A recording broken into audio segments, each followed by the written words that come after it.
Hello everybody, ladies and gentlemen, boys and girls, welcome back to the Quick Take and welcome back to a brand new video on the channel.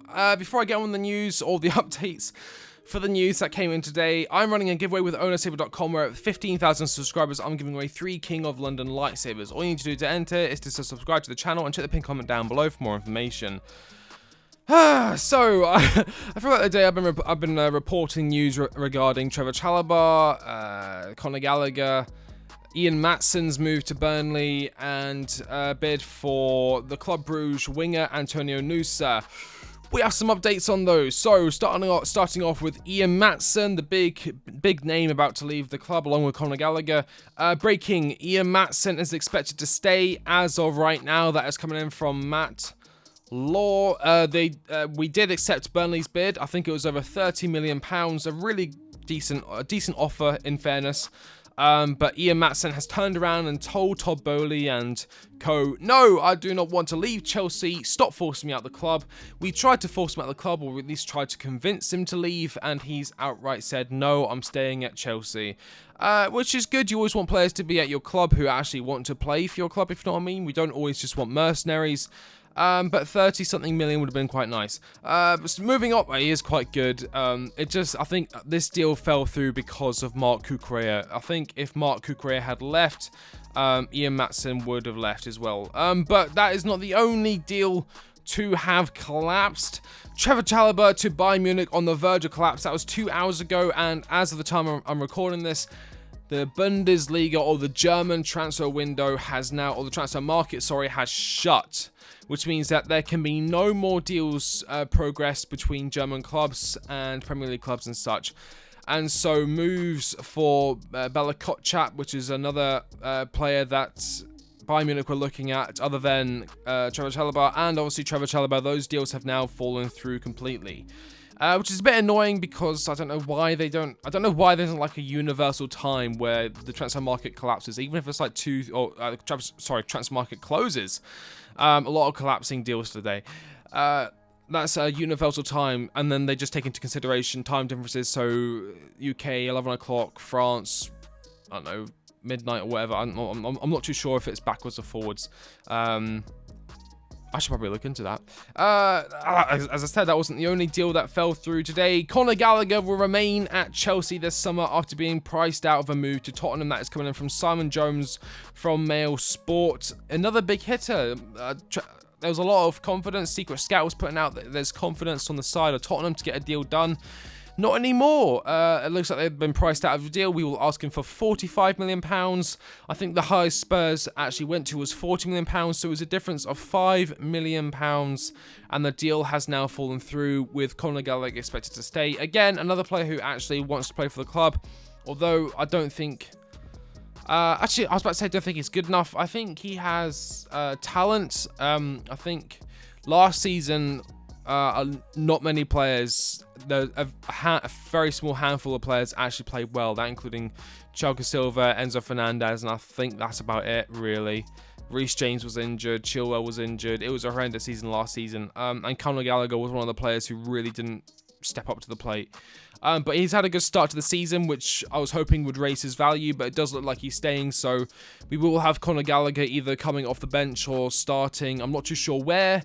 Hopefully we'll be playing a 4-2-3-1 now, so I'm not too sure where he'd fit in with Cole Palmer coming in, and Raheem Sterling and Mykhailo Mudryk looking to come back into... Well, Raheem Sterling's been playing quite well off the right, and Mudryk coming back onto the side. On the left-hand side, he just come back from a minor injury. And he's not going to replace neither Caicedo nor Enzo Fernandez in the pivot. And when Lavia comes into play, he will have a higher priority over Conor Gallagher, in my opinion. But that is not the only deal to have collapsed. Yes, we are having many deals collapse today. Club Brugge refused Chelsea's offer for Antonio Nusa. Barring a late surprise, the player will remain in Belgium, which is kind of frustrating.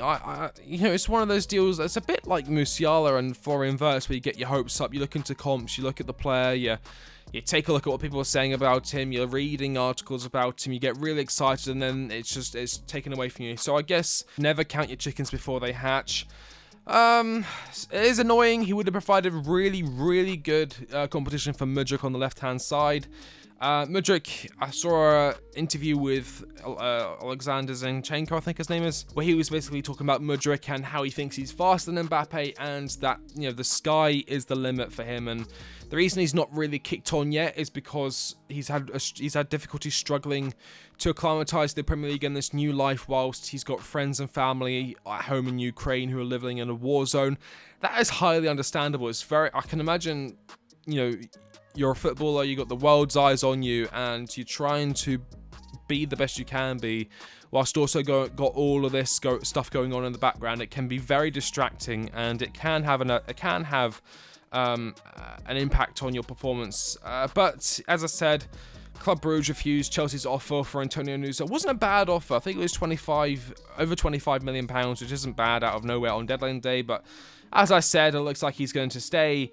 So just going to go over the players, all the deals that have collapsed. Ian Maatsen, deal to Burnley has collapsed. Trevor Chalobah's move to Bayern has collapsed, and he's outright refusing to go to Nottingham Forest. So it looks like Trevor Chalobah will be staying. Conor Gallagher was supposed to be going to Spurs. There was a lot of optimism on the Spurs side to get a deal done. That deal now looks to be completely over. And as I said earlier, Club Brugge have now outright refused Chelsea's offer for Antonio Nusa. Barring a late surprise, the player will remain in Belgium. As I said, somewhat disappointing. I'm sorry, but I do think we need to get a striker. There's only, what time is it now? It is literally going into 7 o'clock right now.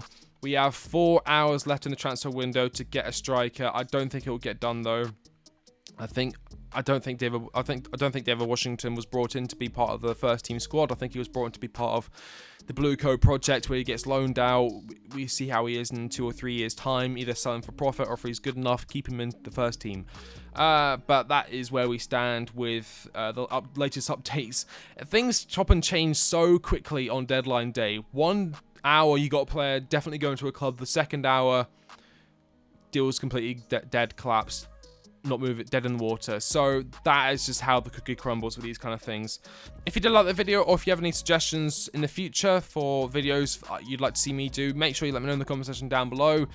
What do you think about Ian Maatsen and Conor Gallagher and Trevor Chalobah staying? Are you disappointed? Are you surprised? Are you happy? Let me know. I want to see as many of you in the comment section down below. As I said, I'm going to try and keep you guys as updated as I can with the news coming in from Chelsea, or coming out of Chelsea in the deadline day for the 23-24 summer window. So thank you all so much for watching. I've been The Quick Take, and I'll catch you on the next one. See you later.